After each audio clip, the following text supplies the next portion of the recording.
como la Ley de Seguridad, por ejemplo, como el propio COTAD y otras leyes, demandando esfuerzos de coordinación entre la legislación. Se ubicó que la autorización del Ministerio de Defensa para implementar proyectos en la frontera es diferente en términos de aplicación cuando lo manda la Ley de Fronteras que cuando lo manda la Ley de Seguridad Pública y del Estado. Allí hay un problema que tiene que ser resuelto respecto a estas autorizaciones del Ministerio de Defensa en los 40 kilómetros de frontera. Frente a esta realidad, ¿cuáles son los ejes de la reforma que se han planteado como un punto de partida que tiene que profundizarse en el proceso participativo que la asambleísta Silvia Salgado ha mencionado y liderado? En primer lugar, es necesario precisar tanto el objeto y fines de la ley para que se entienda con claridad qué implica un régimen jurídico temporal con enfoque preferencial, con enfoque intercultural, transfronterizo, desde la ruralidad, desde el género, desde la diversidad y desde los derechos humanos. Un eje que incluya normas que dispongan que el Comité Intersectorial Nacional y los comités territoriales intersectoriales de manera coordinada establezcan lineamientos para el desarrollo e implementación de un modelo económico con enfoque preferencial, pero con una perspectiva transfronteriza, que incluya procesos que garanticen el desarrollo de políticas, de programas, de planes, de proyectos y de recursos, de presupuesto para las provincias, para los cantones y parroquias fronterizas, en atención a su situación especial en las zonas rurales dentro de los 40 kilómetros de la línea fronteriza. Incorporar normas que establezcan que estos comités territoriales e intersectoriales de frontera sean responsables de propiciar lineamientos de coordinación y de cooperación con los pueblos y nacionalidades de frontera. Hablamos de pueblos indígenas y pueblos afrodescendientes que se encuentren en esta línea de frontera y que incluya, por lo tanto, un diálogo con sus autoridades propias para el desarrollo. Plantearse un modelo económico que potencie la capacidad productiva de las jurisdicciones fronterizas, que reconozca su carácter transfronterizo e intercultural, que promueva acciones que incentiven la paz, la seguridad, la defensa y la vigencia de los derechos humanos y de la naturaleza de sus habitantes, y que por lo tanto se proponga reducir brechas a las necesidades básicas insatisfechas, o de pobreza, o de seguridad, o de derechos. Los ejes de la reforma sugieren fortalecer la capacidad resolutiva del Comité Nacional Intersectorial y los comités territoriales intersectoriales, con una activa participación de la sociedad civil, de las organizaciones sociales, de los pueblos y nacionalidades, de los sectores productivos, entre otros actores. Porque como está diseñado hoy, quizás responde al tema de la centralidad o el centralismo. Los ejes de la reforma dicen que es necesario fortalecer en la ley el tema de telecomunicaciones por la relevancia que tiene esto en el cordón fronterizo, para atender con servicios de telefonía fija, móvil, la señal de televisión, de internet, que ahora es tan importante como una nueva forma de organizar la vida institucional y social. Estos ejes de reforma plantean estandarizar normas que pueden ser confrontadas o se pueden confrontar entre ellas, como la Ley Orgánica de Desarrollo Fronterizo con la Ley de Seguridad Pública y del Estado, para que de manera concurrente sí se permita tener la facultad al Ministerio de Defensa de emitir informes motivados sobre el tema de planificación, pero en materia de seguridad, no en todo tipo de materia, porque hay proyectos sociales que por su calidad, por sus características, no van a requerir este tipo de autorización. Es necesario incluir un régimen de incentivos para los gobiernos autónomos descentralizados que asignen recursos de forma preferencial en la frontera, especialmente en la zona rural, para que la inversión pública, binacional y de cooperación se presente.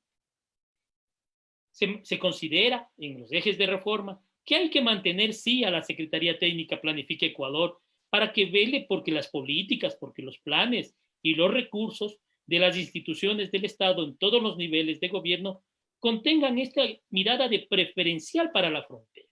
Un ejercicio permanente desde el órgano de planificación es fundamental mantener y fortalecer.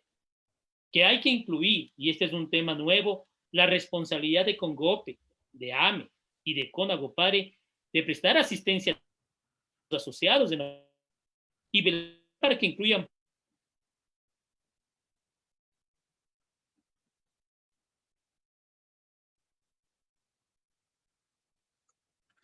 mantener la competencia de la Asamblea Nacional de observar anualmente el presupuesto general del Estado, que incluya, por lo tanto, una mirada de cómo se manejan los recursos en el cordón fronterizo y su institucionalidad.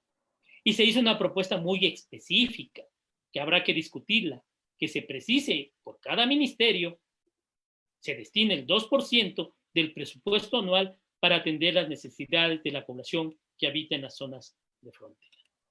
Siendo estos los ejes de la reforma, este proceso se plantea como objetivo, y ya lo mencionó la asambleísta Salgado, contar con una propuesta de reforma integral a la ley de fronteras que se sustente en la sistematización de los aportes que provengan de foros ciudadanos, de mesas técnicas y de sesiones parlamentarias, con la participación de instituciones públicas de todos los niveles de gobierno, de los organismos de cooperación, de las agencias del sistema de Naciones Unidas, de los sectores privados y productivos, de organizaciones sociales, en relación a qué? A la atención preferencial en algunas materias, en lo económico, en lo comercial, en lo agropecuario, en lo laboral, en lo turístico, entre otros, que incentive, por estar en estas zonas, la cultura de paz, los derechos humanos y la buena vecindad, y que esta planificación fronteriza y su institucionalidad tenga mecanismos de articulación para que no se haga de manera desordenada. En esa perspectiva, se han planteado las siguientes fases para promover este proceso participativo. Una primera fase que habla de foros temáticos, foros que tienen que ver con la atención preferencial para las zonas de frontera. Ahí, sobre acciones afirmativas de orden geográfico, sobre vacantes en las instituciones públicas, sobre incentivos en la contratación del empleo local. Pero otro foro también de atención preferencial para las zonas de frontera que aborde temas comerciales, transfronterizos, la zona de desarrollo económico, temas agropecuarios, forestales, pesqueros, artesanales, desde una lógica también del desarrollo fronterizo y del transporte fronterizo y transfronterizo y binacional, ¿verdad? Ahí hay una diferencia importante en estos foros y que se ha señalado hasta fechas, 28 de septiembre, 5 de octubre, que se realicen foros sobre qué es esto de la cultura de paz, de los derechos humanos y la buena vecindad, el 12 de octubre, y que se tenga 3 foros regionales sobre el tema de planificación fronteriza, institucionalidad y mecanismos de articulación. Recuerdan los comités, el nacional y los comités territoriales e intersectoriales, junto a la Secretaría de Planificación y a los GAT a nivel local, deben animar estos eventos regionales.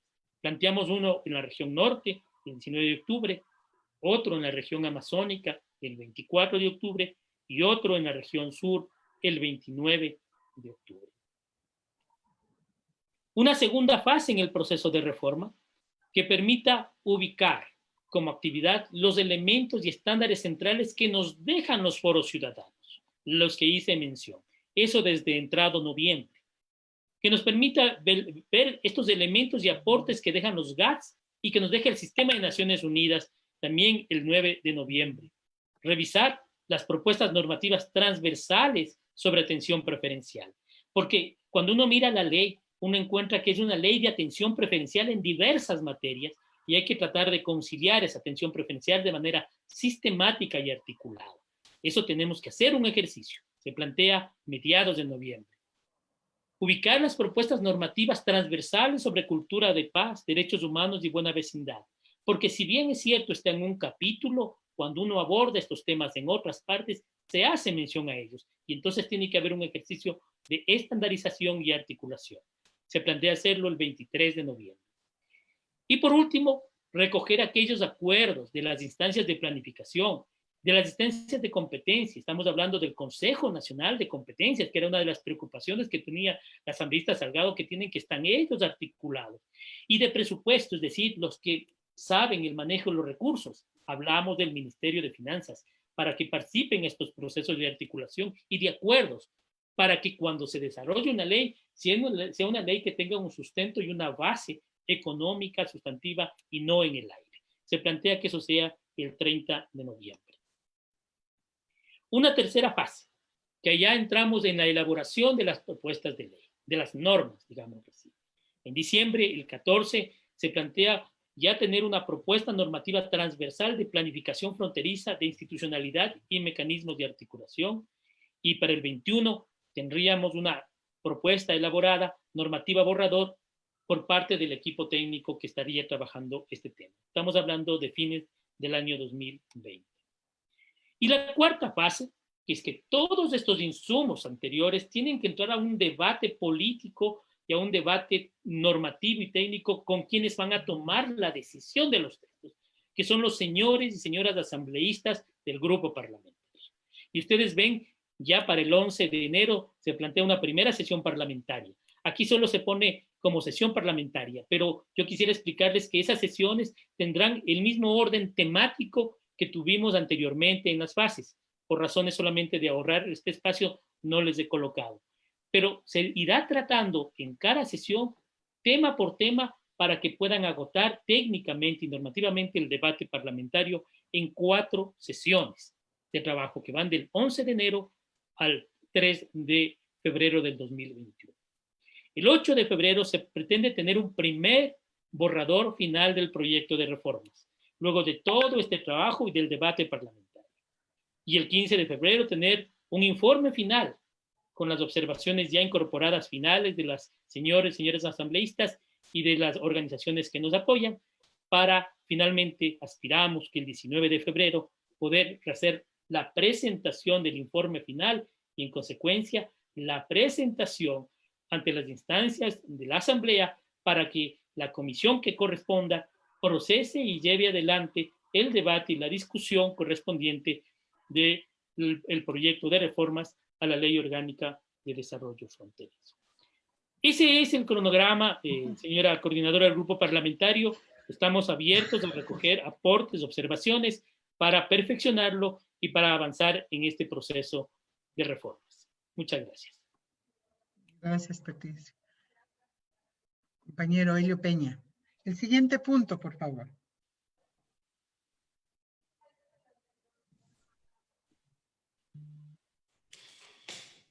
Buenos días con todos y con todas. Gracias por la presentación tan completa y constructiva. También queremos agradecerles el habernos invitado a esta sesión y así poder reafirmar nuestro apoyo a Ecuador y al compromiso que todas y todos tenemos por el cumplimiento de la Agenda 2030, de los Objetivos de Desarrollo Sostenible y en el contexto actual con una recuperación económica sostenible y verde.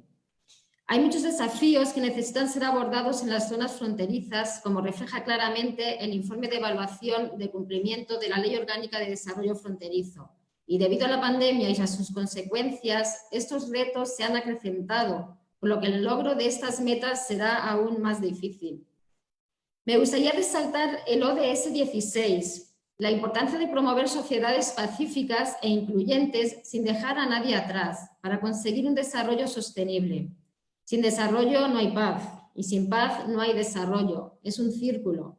Por eso me parece tan significativo el trabajo que estáis realizando para promover el desarrollo en estas zonas tan volátiles como son las fronteras y proteger los derechos humanos, sobre todo, como ya habéis mencionado, de los grupos más vulnerables como son los pueblos y nacionalidades indígenas, afroecuatorianos, personas en movilidad, mujeres y niñas que sufren la violencia de género y comunidades enteras que sufren violencias diversas.